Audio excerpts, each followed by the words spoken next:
Out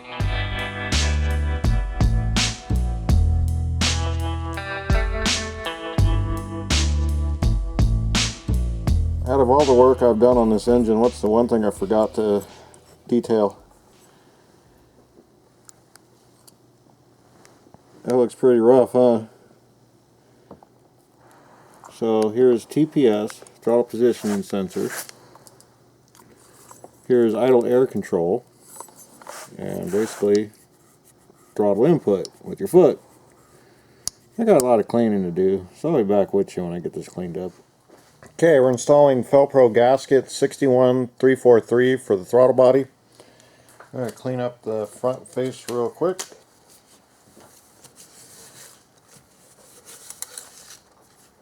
Alright, we cleaned up our throttle body.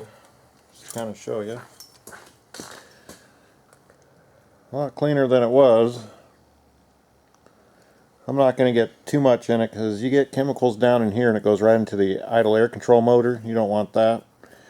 Alright, with this gasket, the way they did this gasket, you can't put it on wrong because if you try to put it 180 degrees out, it just won't line up. And there is a rib. The rib edge we're going to put towards, I'm going to say the intake.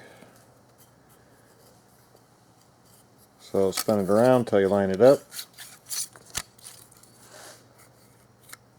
Okay, just like that. Then your 4 bolts, back in you go. Okay, we're just going to put our 2 top ones in first. Push it back.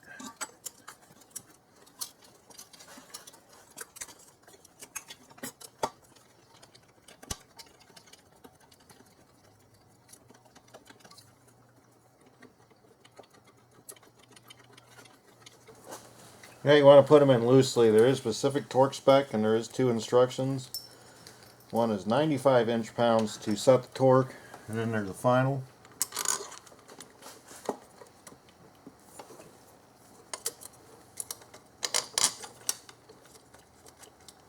Now I have not hooked up the coolant hoses to the throttle body heater kind of thing.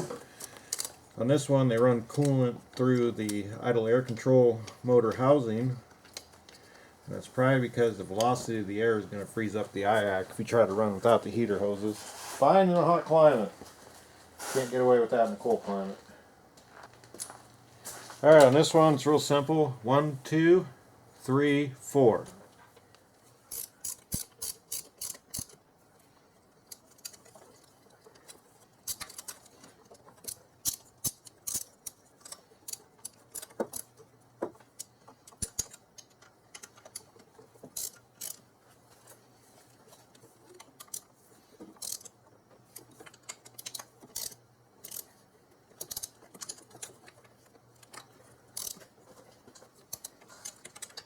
We're just going to slowly run it down until we feel it torque up, and then I'm just going to stop.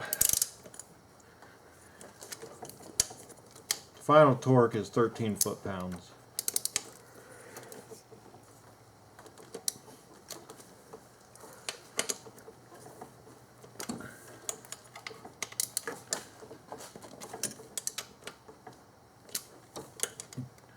Rule of thumb, just make sure they feel the same. Almost ready to put some coolant in and turn the key. This thing goes. You have little faith, my friend. Listen, man, these QX4s up here, heard horror stories about them blowing up. And, Blowing up? yeah, like, not like literally blowing up. I mean, like, people, like fix them, they put them back, and then they're like, put, and gone. Well, if it starts off with a nasty misfire, that would suck. Imagine if you're missing the throttle. I can't Well, go. that's why I took the bracket off as opposed to taking these off. Mm-hmm. I've seen people do that, then the adjustment is just hell. Now, luckily on this one, it doesn't adjust the transmission pressure. Do that on a Toyota, it could be an expensive mistake. I feel like I'm falling asleep. Because you're not working hard enough. I'm pumping blood right now, buddy. Are you sure it's on?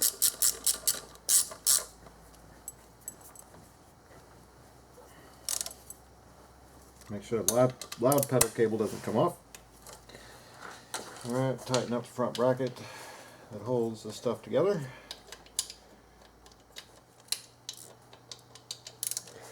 Do you even have her keys? I have my own keys. Oh yeah, I forgot. You had a special $200 key. Yeah, and I'm lucky it came with it. Otherwise that'd be an expensive mistake. I don't know, right? Alright, now we're going to hook up our aftermarket coolant hoses.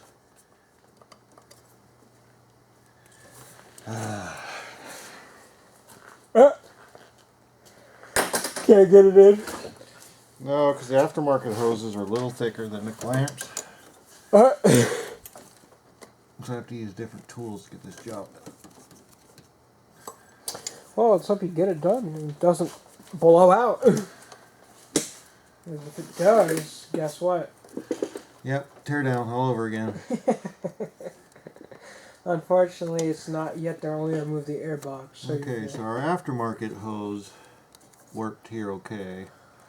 Aftermarket? Yep, I couldn't get these hoses anymore, the coolant bypass heater things. Are they all aftermarket? There's a hodgepodge in here now. Now this one in the back I left long on purpose. Don't know if I'm able to catch that one because it's all in the back. We'll have to do a close up after we get done. Alright, I'll put an arrow up now, but that's where the coolant comes in and heats up the throttle body, and that's where I use an aftermarket hose. Put an arrow up now. So the hose that I gave you for part numbers will work, but you will have to finesse them a bit. That one worked out fine.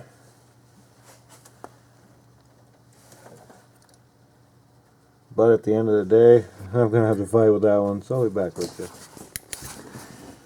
Alright, so everything's back together. I did manage to get that heater hose back in. Easiest way is disconnect the number 6 coil, this 246, and then pretty much slide the clamp over.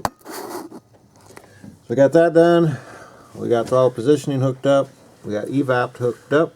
Got the brake booster line hooked up. And other than that, oh, next thing we're going to do is hook up the throttle cables, hook the loud pedal back up. And other than that, we got a few vacuum hoses to deal with, and we're moving on. Alright, hook the throttle back up, let's run it back in.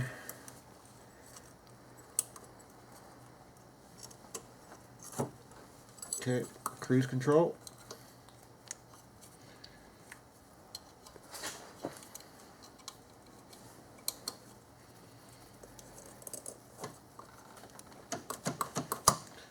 Alright, vacuum hose. Now I'm going to replace some of these. Right now I just need them in place so I know where they go. Other than that, there's the two over here for the air box. And let's see what we got here. Airbox is on there. Oh, looks like we got 3 for the air box. There should be one that comes up here. I'll figure out which one is which.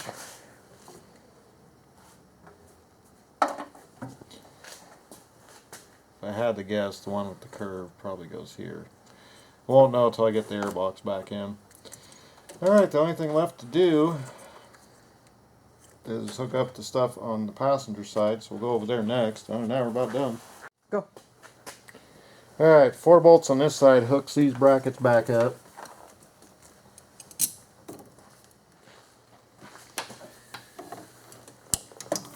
$99. You know, it's probably like 110.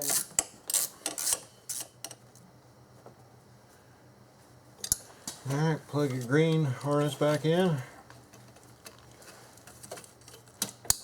And plug your blue harness back in. And other than that, the job is done.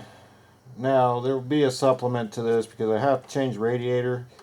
What actually caused us to have to go this deep is the radiator blew, And with that, we knew the hoses were old, and if we put a new radiator in, next thing to go would have been the hoses. So this is one of those things where we decided preventative measure versus breakdown. You want one of these to last, that's kind of how it works. It's expensive to do, but it's one of those things that had we waited longer, the parts probably would not have been available as it was. We had a hell of a time getting parts anyway. 2 weeks. 2 weeks. We've been on this project, and I kid you not, I think this is month 2 this has been in here. Oh, yeah, no. Actually, no, I think it's And what's 3. funny is that we ordered parts for this. I think it's been 3. No, it's been 2. Well, Mom says it's been 3. It feels like a lifetime to her, but it hasn't. I know. But the reality is we did plan ahead, but the problem being when you do a major teardown, you can do all the planning in the world. There's always going to be that 1, 2, 3 parts that you may need that you end up having to wait 3 or 4 weeks for. And that was the case with this. Anyway, we will continue on with this project. This is going to end the series for now, because with placing the radiator, I need the airbox out of the way. But you'll see that on that video. But if you did like the teardown of the VQ35DE, be sure to subscribe, be sure to like. Sure to leave a comment. We'd like to see what you thought of the series, what we could have done better, what we did right, what we did wrong. You like the negatives too. Could have right? done better. But make sure that you do subscribe. We'll see you next time. Thanks for watching.